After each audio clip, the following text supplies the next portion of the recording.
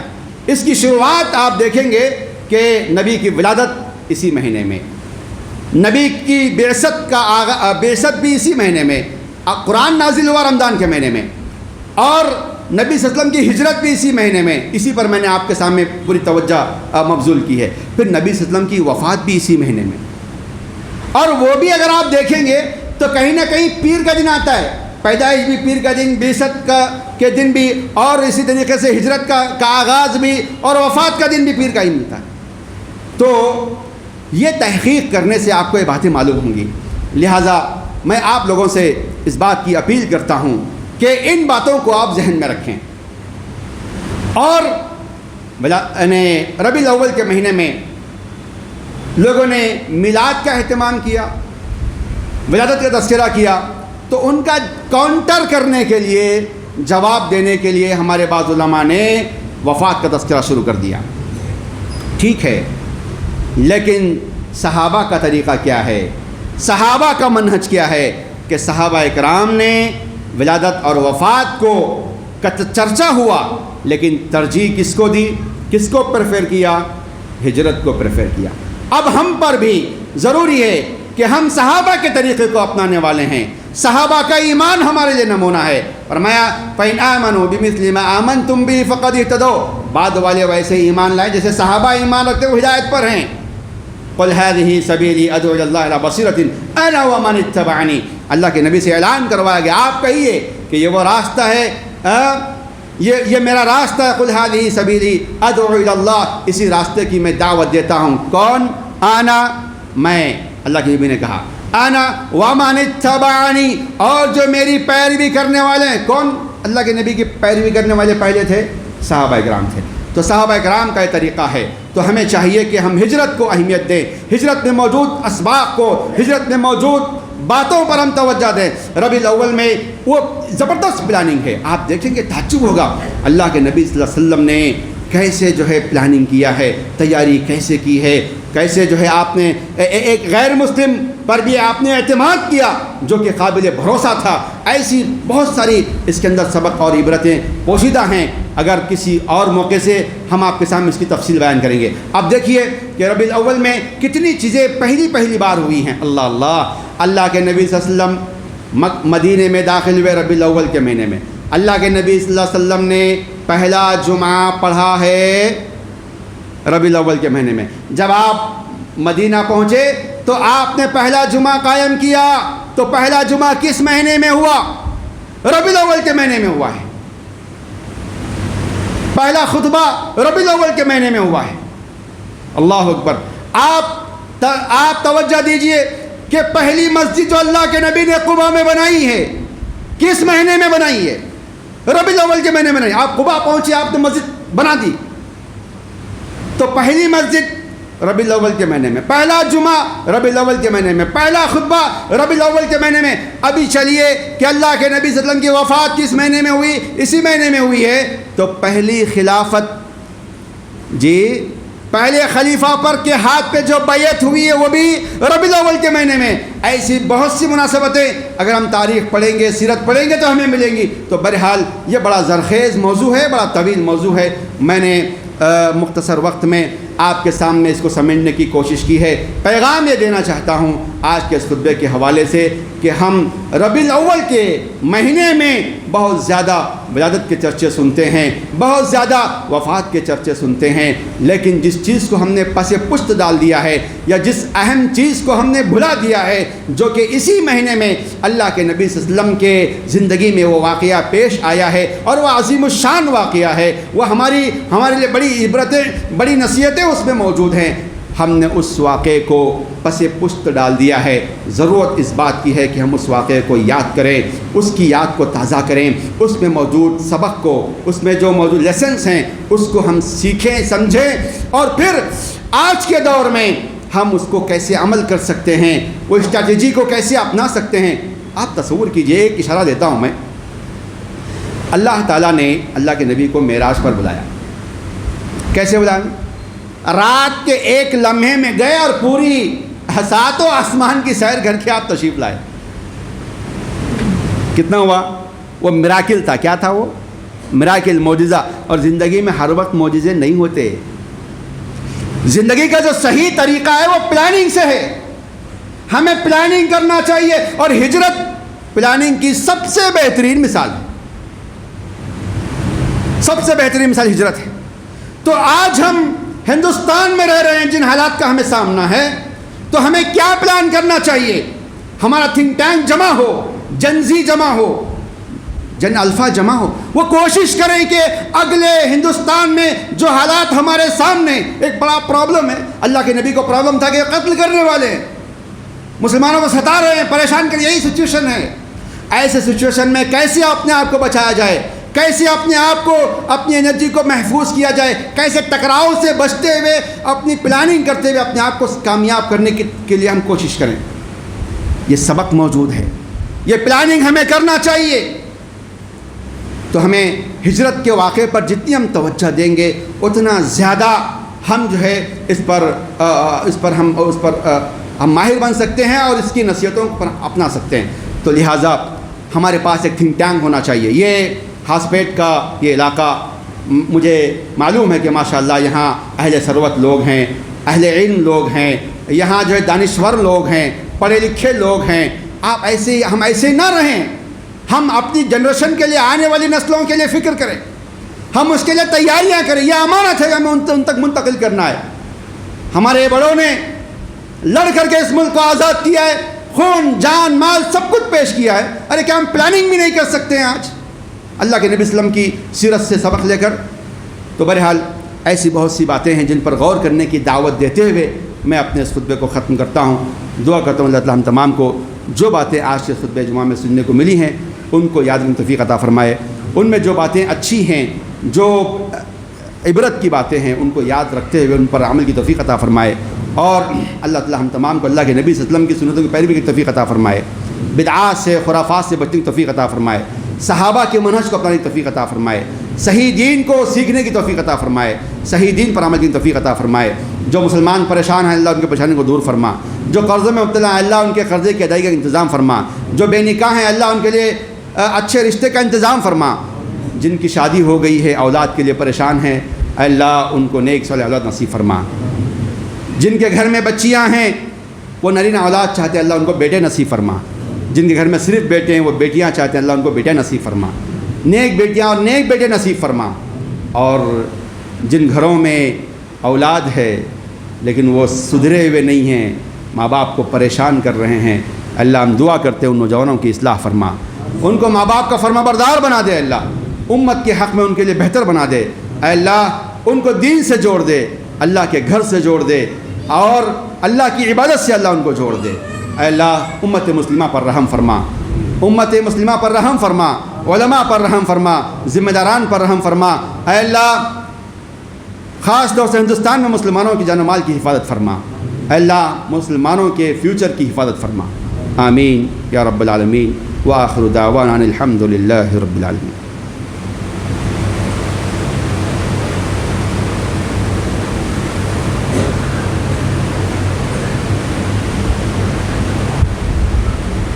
إن الحمد لله نحمده ونستعينه ونستغفره ونعوذ بالله من شرور أنفسنا وسيئات أعمالنا من يهده الله فلا مضل له ومن يضلل فلا هادي له وأشهد أن لا إله إلا الله وأشهد أن محمدا عبده ورسوله أما بعد فإن خير الحديث كتاب الله وخير الهدي هدي محمد صلى الله عليه وسلم وشر الأمور محدثاتها وكل محدثة بدعة وكل بدعة ضلالة وكل ضلالة في النار۔ فقد قال الله تعالى في القرآن المجيد والفرقان الحميد إن الله وملائكته يصلون على النبي يا أيها الذين آمنوا صلوا عليه وسلموا تسليما اللهم صل على محمد وعلى آل محمد كما صليت على إبراهيم وعلى آل إبراهيم إنك حميد مجيد اللهم بارك على محمد وعلى آل محمد كما باركت على إبراهيم وعلى آل إبراهيم إنك حميد مجيد اللهم انصر من نصر دين محمد صلى الله عليه وسلم وجعلنا منهم واخذل من خذل دين محمد صلى الله عليه وسلم ولا تجعلنا منهم آمين۔ عباد الله رحمكم الله إن الله يأمر بالعدل والإحسان وإيتاء ذي القربى وينهى عن الفحشاء والمنكر والبغي يعظكم لعلكم تذكرون اذكروا الله يذكركم لذكر الله تعالى وأجل وأتم وأكبر وأقيموا الصلاة والله يعلم ما تصنعون۔